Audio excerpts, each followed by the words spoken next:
Part 1, The Whispering Tide. The ocean stretched endlessly beneath the moon, its waves shimmering with silver light. Somewhere beneath its depths, hidden from the eyes of the world, a quiet kingdom lay undisturbed. It was a place of drifting currents and glowing corals, where time moved like the rhythm of the tide, steady, unchanging. In this world of water and silence, a girl swam through the gentle currents, her long hair trailing like strands of dark silk. Her name was Lyra. She had always known the ocean, had always belonged to its quiet embrace.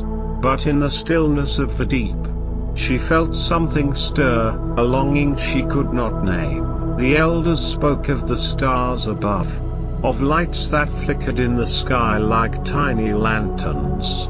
But Lyra had never seen them. She had only heard whispers, carried by the currents, of the world beyond the sea. And tonight, for the first time, she felt the pull of that world stronger than ever before. She swam upward, past the drifting schools of fish, past the forests of swaying kelp, past the last remnants of the deep. The water around her grew lighter, warmer, and then she broke through. The night air was cool against her skin. The waves rocked gently around her as she lifted her gaze. And there, above the endless horizon, she saw them, the stars. They shimmered like tiny sparks of light, scattered across the sky. Some twinkled softly, others burned bright, but together, they formed something vast, something endless. Lyra had always known the ocean, but now, staring into the great expanse above, she realized something. The sea was not endless. There was something beyond it, something waiting, and for the first time, she wondered if she was meant to find it. Part 2, The Calling of the Sky. Lyra drifted on the surface of the sea, her gaze fixed on the endless expanse above. The stars shimmered like pearls scattered across the sky, and for the first time, she felt small, not in the way the ocean had ever made her feel, but in a new, unfamiliar way. The ocean was deep, yes, but the sky was infinite. She had never truly thought about what lay beyond the water. The currents had always carried her where she needed to go. The tides had always whispered their lullabies, and she had always been content. But now, she felt something different, a question, an ache, a pull toward the unknown. And then, through the soft hush of the waves, she heard it, a voice, not from below, where the song of the sea creatures echoed in harmony, but from above, a soft, distant melody, floating on the breeze. She turned toward the sound, her heart quickening. Far on the horizon, a ship drifted beneath the starlit sky. Lanterns flickered along its deck, their golden glow dancing across the water. And standing upon the wooden planks, silhouetted against the light, was a figure, a human. Lyra had seen their kind before, always from a distance, always as fleeting shadows moving across the land.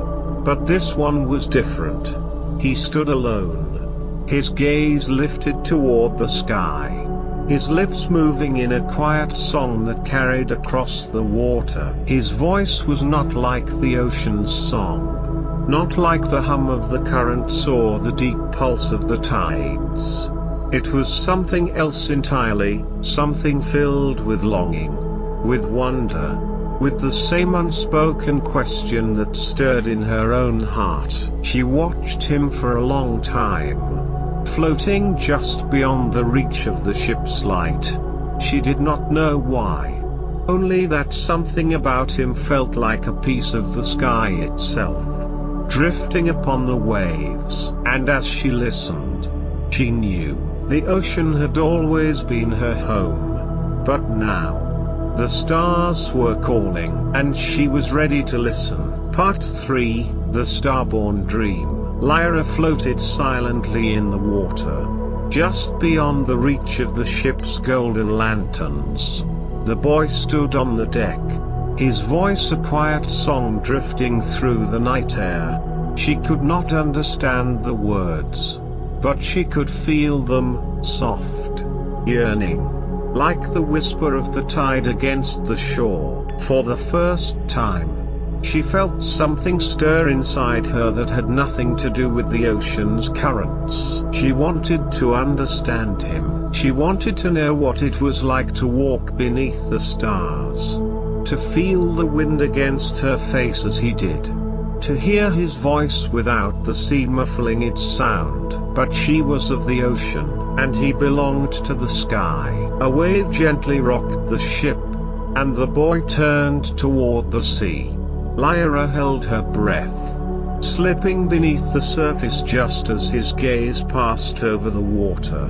When she emerged again, he was still staring out at the horizon, his expression filled with something she recognized all too well. Longing. The same longing she felt when she looked up at the sky. The same longing that had drawn her to the surface in the first place. Did he dream of something beyond his world, too? The thought sent a ripple through her heart, like the first touch of dawn upon the tide.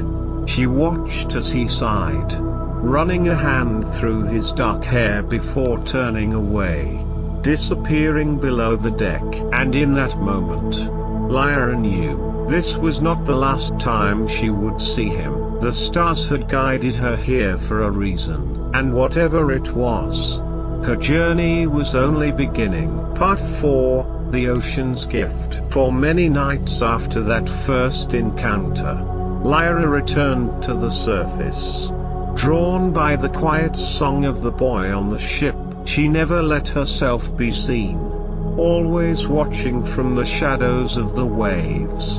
Her heart caught between the world she had always known and the one she longed to understand. The boy, Cassian. That was his name. She had heard the others call him, their voices filled with admiration and warmth. He was the captain's son, a traveler of the seas, bound for places Lyra could only imagine. But even as he sailed from shore to shore, she noticed something. Cassian was always searching. He would stand at the bow of the ship long after the others had gone below deck, his gaze fixed on the stars as if looking for something he had yet to find. And Lyra understood. She, too, was searching. One evening, as the sky burned gold with the setting sun, Lyra made her decision. She would speak to him. She would find a way to bridge the vastness between their worlds. And so, she swam to the depths,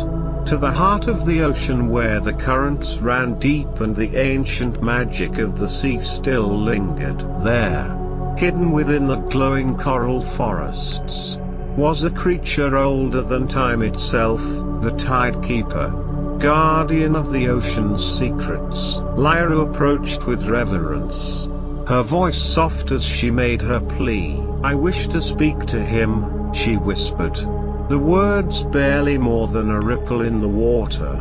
"To the one above, to understand his world." The Tidekeeper's eyes shimmered with the knowledge of countless ages. "The sea and the sky are not meant to meet," it rumbled, its voice like the rolling of distant waves. "And yet, the stars have whispered of your coming." Lyra waited, her heart steady, her resolve unwavering. At last, the Tidekeeper sighed, the currents shifting around them. "Very well," it said. "The ocean grants you a gift, but only for a time. Use it wisely, child of the sea." A single droplet of shimmering water floated before her, glowing with an otherworldly light. Lyra reached out, and as it touched her lips, a warmth spread through her, unlike anything she had ever known, and in that moment, she felt it, the magic of the ocean reshaping itself within her, the gift of voice, the chance to speak. The stars above called to her, and now, she could finally answer. Part 5, A Voice Upon the Wind. The first thing Lyra noticed when she surfaced was the wind. It carried across the waves, soft and steady, whispering through her hair like an old friend she had never truly known. She had felt the wind before, of course, as a passing touch upon the water. But now it felt different. Now, it felt like something she could reach for. She parted her lips, hesitating. Would the magic work? Would the ocean's gift truly allow her to speak? To form words as humans did? She took a breath, and then, she whispered his name, Cassian. The sound was foreign to her own ears, yet it felt right, as though she had carried it within her all along, waiting for this moment to set it free. On the ship, Cassian froze. For a long time, he did not turn, as if unsure whether he had truly heard anything at all. The night was quiet, the sea still, and Lyra thought for a moment that perhaps the magic had not been strong enough. But then, he turned, and their eyes met. For the first time, Cassian saw her. Lyra felt her heart catch, not out of fear, but something else, something deep and unshakable, like the pull of the tides. He stepped forward, gripping the ship's railing, his gaze locked onto hers. The lantern light cast a golden glow over his face, illuminating the wonder in his eyes. Who? His voice was barely more than a breath. Who are you? Lyra hesitated. She had spent so long watching, so long listening. But now she had the chance to answer. I am Lyra. The words felt strange on her tongue, but they carried across the water like a melody of their own. Cassian stared, his expression unreadable. You, how did you get here? There's no boat. No, he stopped himself, shaking his head as though trying to clear his thoughts.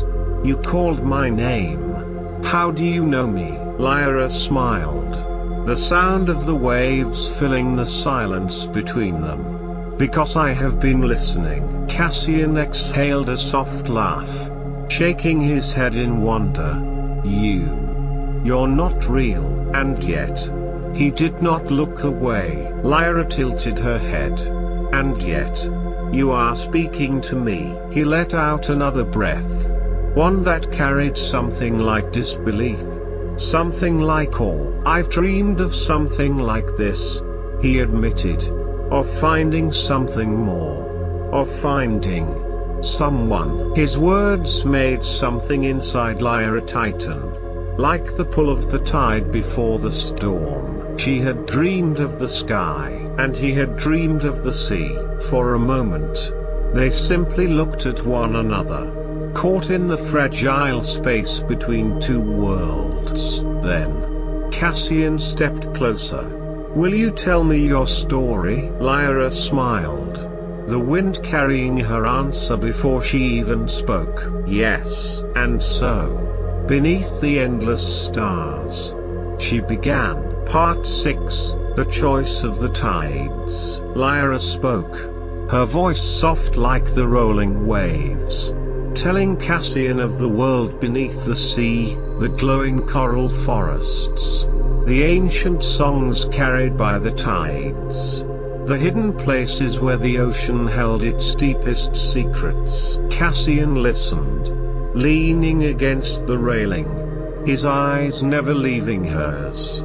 He had always longed for adventure, always looked beyond the horizon for something more. But never had he imagined meeting someone like her, someone who belonged to a world so different from his own, yet felt as familiar as the constellations above. As the night stretched on, neither of them moved. The sea whispered between them, and the stars watched from above. Finally, Cassian spoke. "Lyra, will I see you again?" The question hung in the air, heavier than the wind, deeper than the waves. Lyra hesitated. The ocean's magic had given her a voice, but only for a time. She could feel it already, fading, slipping away like the tide retreating from the shore. Soon, she would not be able to speak to him again, not unless. She glanced up at the sky, then down at the water surrounding her. Two worlds, forever separate, unless she chose. The stars had called to her, whispering of something beyond the sea. And now, Cassian was calling too. If she stayed beneath the waves, she would always wonder about the world above. If she left the sea behind, she would never feel the ocean's embrace again. The choice was hers. The sky or the sea, the stars or the tides. Cassian saw the conflict in her eyes, and his expression softened. "Lyra, you don't have to answer now. But if you ever choose to stay," his voice dropped to a whisper, "I will wait for you." Lyra felt something deep within her stir, something like the turning of the tide, something like the pull of the moon upon the waves. And she knew, no matter what she chose, no matter where the currents carried her, the sea and the sky would always be connected, because she had met him, because he had met her, and because some stories, like the stars, never truly fade. With a soft smile, Lyra let the ocean carry her back beneath the waves, her heart full of light, her spirit drifting somewhere between the sea and the stars. And as Cassian watched her disappear into the depths, he whispered one final promise to the night: "I will see you again." Above, the stars shone brighter, and below, the ocean sang.